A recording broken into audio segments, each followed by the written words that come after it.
Welcome into the latest edition of Extra Time. Don, how's your international break been, Don? It's been all right. It's been a bit boring. Not much footy going on. I'm not tempted to watch too many international games. So looking forward to the Prem being back, Dan. So you just had some lovely time with your family. yeah, just about. Yeah, loads of arguments, loads of fights, loads of screaming matches. The norm.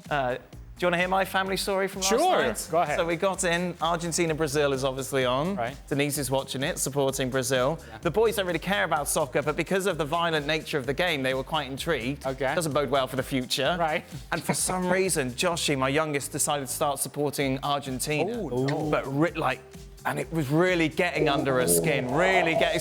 So much so the second half she went to another part of the house to watch the games because he was winding her up so far. I wonder who in this house could potentially be the source of this sort of behavior. Wow. No! Where in the gene pool did he find that? Never do that so much. It's like the Scooby-Doo mask just come off. Scooby-Doo mask has come off and it's Dan Thomas. For Ali, is this the worst Brazil squad in recent history? Without Neymar, they seem to have no creativity as a team and lack significant quality compared to their teams in previous years. We talked a lot about Brazil. Can we give them any sort of excuse? There's no, Vinicius Jr., no Militao at the back, no Casemiro. Can you kind of say that? You would be able to say that if it were in Brazil. It is Brazil. Right. And that's the standard. And this is the problem with Brazil, that given their own standard and the sort of players that they have had over the course of their history, and recent history for that matter, then you look at this squad and you go, Emerson Royal is playing right back, who wasn't starting for Spurs. He is the starting right back for Brazil currently. Carlos Augusto is the left back. Who? Yeah, Carlos Augusto. And through this team, in every facet and every line of this team, there are names that you kind of go, is this the new open comment or is this just... A Band-Aid. Yes, a Band-Aid, hoping that whenever somebody else gets back, then the problem gets resolved. Most of all, this team has very little structure to it.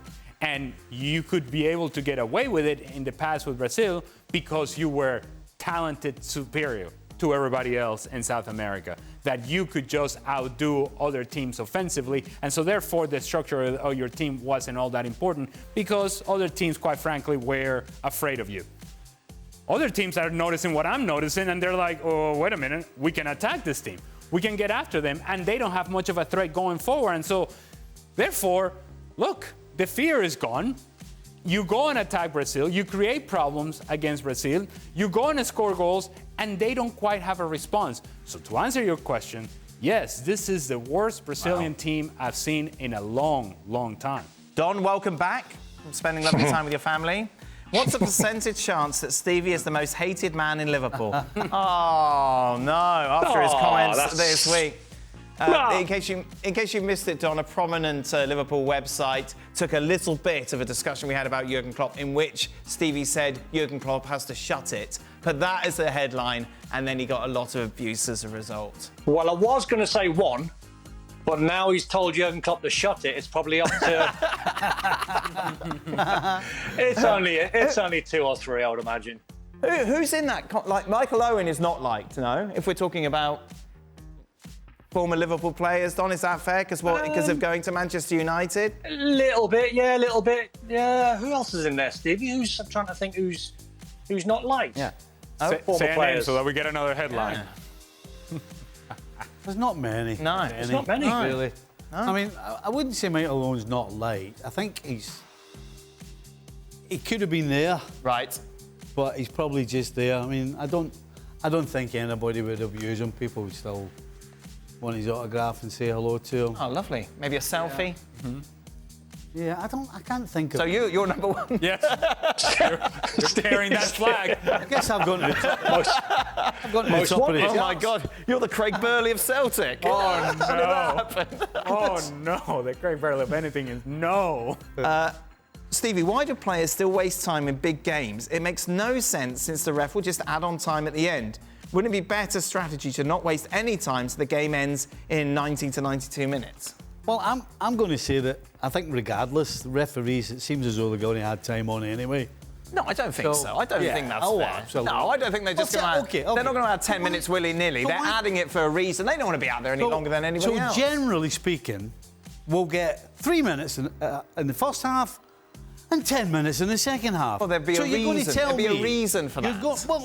But that's what I'm saying. You're going to tell me... Time wasting. You're going to tell me that there's that big a disparity. There can be. If I've got an injury in the 72nd minute. What kind of injury do you have, Dan? Well, cramp, 72nd minute. Really you get it for a while. There really are times when I talk to you when I just know you've no idea what you're talking about. Oh, sorry. I'm just telling you. Oh, dear. That's the thinking. They're going to add it anyway, particularly in the second half. Right. So you know what? I'm just going to waste time in it. And why do players still waste time? Just watch the Argentina-Brazil game last night, where Argentina were masters of how to... Emi Martinez, when he went down, he actually tells whoever came close to him, like he pulled something or whatever. They came out, took care of him, and magically he stays on the field. And they did that time and time again, and the referee did not address it. They only had 3 added minutes in the first half and 6 in the second half, where it seemed like this game has a lot of stoppages and a lot of time and whatever else. To be fair, Brazil were taking the bait every single time. Well, yeah, but we're talking about the referee and wasting time. It was a bit Getafe Barcelona. Do you remember that game where it just had everyone going under the skin? There was an Atletico Madrid quality, old school Atletico Madrid quality to Argentina. Very much so.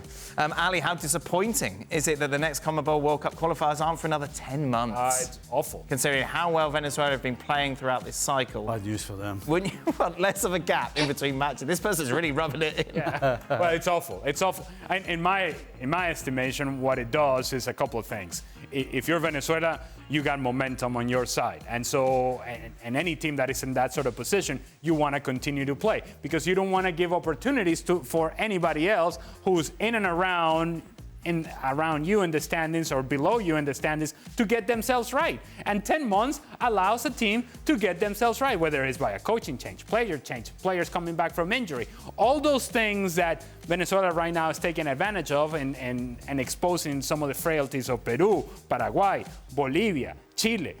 Those teams now have an opportunity to get themselves right where they didn't before. So yes, if it were me and I were in that Venezuelan locker room, I would want to play tomorrow and the day after and the day after that. You assume that Brazil is going to be better than what they have been. That wouldn't be the case if they play right now. I don't know where this has come from. For Stevie, how do you forgive Dan for winding you up so much? And have you ever thought he crossed the line and has Dan apologise? Love the dynamics, like an annoying kid brother and his older brother. More grandfather, grandson. Well, it's really simple. It's really simple. I can get carried away and get into it. Yes. And you just know what button to press. That's really the bottom line. But no one ever takes any personally, do you? I think that's the key to the whole success of this show, isn't it? That everybody gets on well. Well, you it's can't. lovely. If you take it seriously, then we'd end up rolling around the ground. Were you at the bottom of the pile, getting smashed up? I mean, if you want to be basic about it. I don't think there's ever time we'd be rolling around on the ground together, is there, Stephen? It wouldn't be rolling. You'd be on the ground there. Yes, very much so. What is your favourite, Ali, Thanksgiving dish? Be it meat, sides, sauces, or do you only eat shepherd's pie? Oh, this is for Stevie, which is basically the entire meal baked into one dish. Ali, Don, I don't know if it's Thanksgiving in the UK, but use your imagination. OK. Ali... You can't beat a bit of turkey with a nice bit of gravy on it. I think you can. No. If turkey was so good, we'd have it every week. No, but... Well, hold on a second. Right. I don't have turkey every week. In fact, the only time I will have turkey is probably Thanksgiving. Exactly my point. Exactly my point. So that's what I'm saying. If there's nothing better than turkey with a bit of sauce, why would you only have it once a year? Hold on a second. For Stevie, for John, no, you're not in it, so shut up. No, I'm just trying to get this into... So the fact that nothing better than turkey with sauce. That's why I only have it once a year. Yes, turkey with a lovely bit of gravy is fantastic. Why do you ever have it once a year, then? Ali.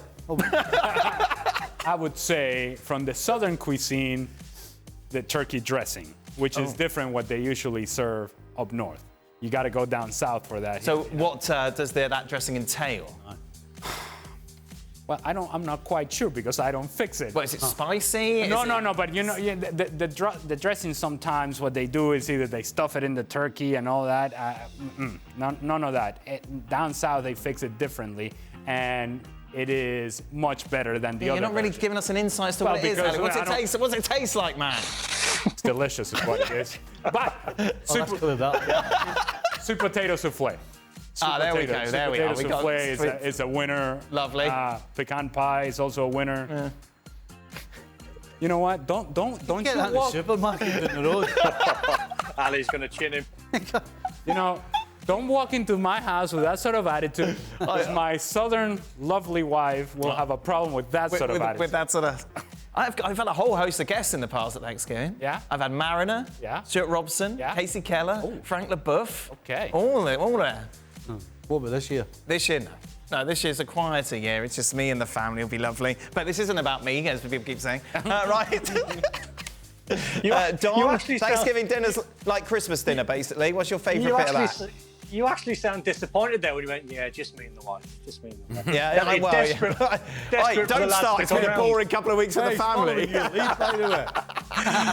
Think Sunday dinner, but I take it to a northern. I put a lot of northern element in where I have chicken, gammon, but loads of mint sauce on. I have to put mint sauce on. Love mint sauce. So, producer Mike's asking what gammon is. Don. Like a ham. There you are. Like a ham.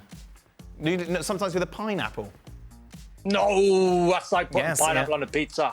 No, it's definitely coming with a pineapple. Go down that route. As a kid, if you had a gammon steak, it was big time. Yeah. Oh, really? I was like, it was like posh. a real posh treat. Yeah. What about Southern? How would they do the gammon? Well, differently, but more delicious.